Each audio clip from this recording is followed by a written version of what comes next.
हमसे लोग लेता वे ओना के वियोग रोजे रोग देता वे। हंसी हंसी मजा हमसे लोग लेता वे छटपटात बड़ी मनवा से। ए हवा तू बता दीहा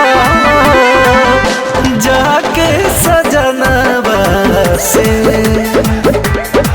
ए हवा तू बता दीहा जाके सजनवा से।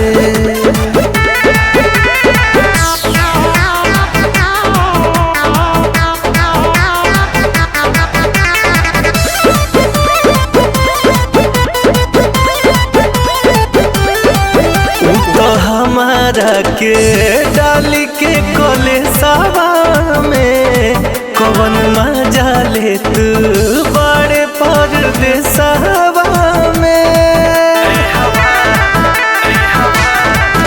अरे रहते बोलनुआ मीठे बतिया बतियाती बिना डोलती और खाना खियाती मन भरे न सपनावा से।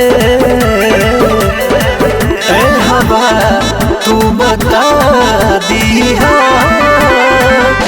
जाके सजनवा से।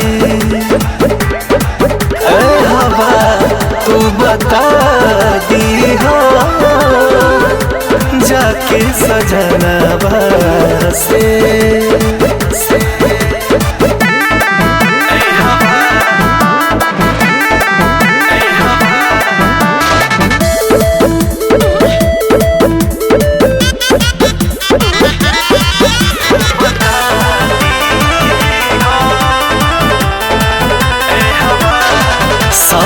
समझावतनी तहरा से बतिया हो पलखत मारी देखिले रहतिया हो।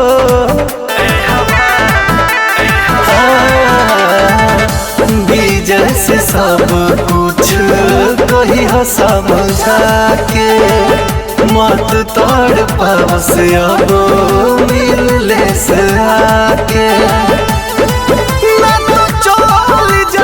जनवा से ए हवा तू बता दीहा जाके सजनवा से। ए हवा तू बता दीहा जाके सजनवा से।